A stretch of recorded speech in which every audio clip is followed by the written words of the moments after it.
Hi, everyone. I am so glad you are tuning in for our last installment of Wellness Wednesday, which I can't believe. I am so happy to be the one closing out this series. And we do hope that you enjoyed at least some of the information we shared with you this year.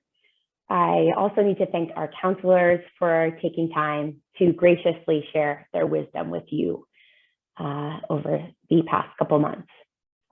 I will be honest that I was struggling over what to talk to you about today. I thought about finals and how that's probably on everybody's minds, and maybe study tips and tricks, but I just felt a little too dry. So instead, I wanted to take this time to remind us all about the best part of the year, which is so close that we can taste it, and that is summer break. Break being the operative word. I truly do hope that you will all close out this year as strongly as possible, but I hope more that you are looking forward to this much-deserved time off, much-deserved break from homework, studying, computers, TV, Zoom, and if possible, our cell phones. So much of this past year and a half has been us hunkered down inside on our devices. And while we are so lucky to have those devices to still connect with one another, I'm challenging you this summer to connect the old-fashioned way, in person. So I want you to try your hardest to just be present with those you care about. Be close, be outside, and enjoy that time together. So I chose this next, I promise, very short clip. It's a TED Talk from a young boy who I believe will do a much better job than me about the importance of putting down those devices and giving our eyes, our brains, and our bodies and our person a break from technology. I've also included a calendar for creative ways in which you can be playful and joyful with friends, family, or even alone each and every day of the summer.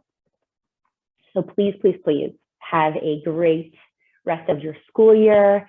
Those seniors that are going to go to prom, please enjoy prom. And we cannot wait. I speak for the entire Bergenfield High School community in saying that we can't wait to see you in person this September for what promises to be the best year yet. Take care, everyone, and enjoy. Did you know that 80% of children check their phones every 5 minutes? Crazy, right? Hi, everyone. My name is Tanner Welton, and today I'm going to be talking to you about cell phone addiction. Now, I may have an addiction myself, but that doesn't mean I can't talk about it. In fact, who knows it better than me? There are many people with addictions to different things, but in my opinion, cell phone addiction is a #1 word. Now hold on a second. I'm sure many of you are thinking that that's not me. I'm not addicted. Now take a second to think about how many times a day you use your phone or just check your phone. What happens to you when you lose your phone? Are you calm and settled, or do you freak out? There are actually people who have a panic attack. It's called nomophobia, or as I personally like to call it, nophonovia. It is when you panic if you don't have your phone in your pocket or you can't find it. I've seen this happen on many occasions in our house. But don't feel alone. In fact, there are 1.5 billion people in China. 24 million of them are suspected to be addicted to technology. That is almost 3/4 of Canada's population. It is so crazy that parents are putting their children into institutions to detoxify them of technology. But they are not the only ones having this problem. It's happening in Britain, Spain, and several other countries. And I believe that these detox centers will soon be in Canada. Now, the big question is, why are people so addicted? Well, here's my answer.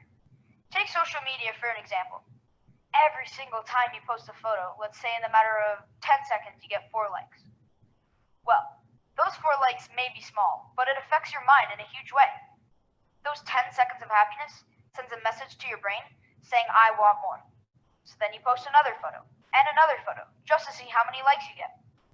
Now you are spending every 5 minutes of your day checking to see if someone liked your photo. Even if that someone is from across the world and you've never met them before.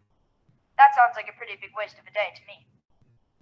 But it is not just kids I'm talking about, it's adults too. It's like people don't talk to people. Have you ever been to a restaurant and two people are on a date? They don't even look at each other. They are too busy, on their devices, talking to someone else, or screenshotting their dinner and sending it to someone that isn't even there. Wow, nice date night, great spending time with you, and your phone.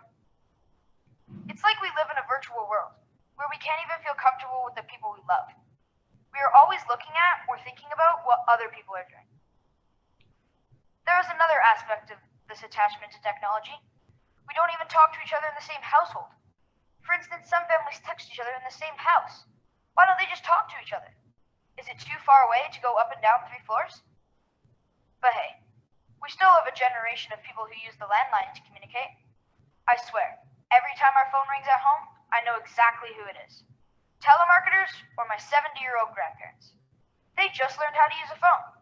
They get mad at us if we don't want to talk for a long time about horses or the farmyard, or things that they did way back in the 1900s. But we have more important things to do with our time, like go on our cell phones. We don't have a lot of things to talk about, but hey, they can text us and we'll answer right away. We are available, we just don't want to talk. Okay, there's something seriously wrong with us. I admit it.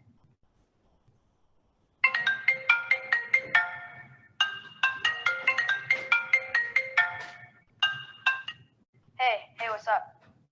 Yeah. Oh, sorry, I'm actually a little bit busy right now. Can I call you back? That's embarrassing. So sorry about that. This is another common problem of today.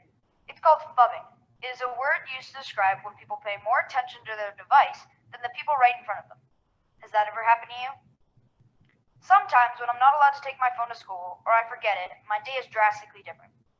Imagine going to school to see all your friends and everyone is on their device, talking to someone else, on social media, or playing video games. It's like we forgot about the human connection. It is pretty hard to put your phone down, especially if everyone around you has one.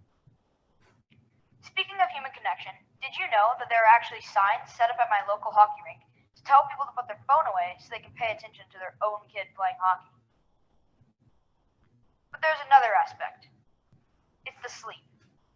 People even sleep with their devices next to them. They use them for alarm clocks or sleep apps to help them get to sleep. It's a chronic problem everywhere.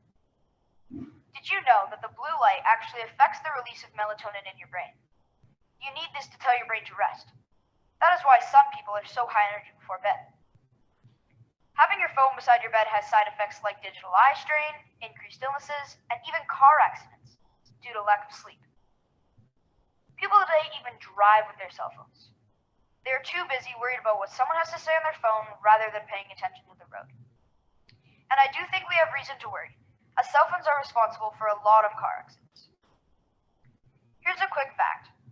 Did you know that driving 90 kilometers an hour, reading a 5-second text message, is equivalent to traveling a football field blindfolded? Wrapping things up, as I think we could all talk about many other problems with cell phones, the one thing that I have found is that we really need to be connecting more with each other. One of the best times in my life so far was going away to summer camp last year, Rock Ridge Canyon, a tech-free camp. Kids were told to leave all devices at home. It was not an option. And yes, I'll admit it, it was tough to give it up for a week. But I'm glad I did, as I had the chance to go on some amazing adventures and make some real human connections with people I still talk to today. I mean, on my cell phone, of course. So if you take anything away from what I just said, it would be, my advice to you is to pay attention to the little things that make you happy. Enjoy the moments that are right in front of you. And as Steve Jobs once said, your time is limited. So don't waste it living someone else's life. Thank you.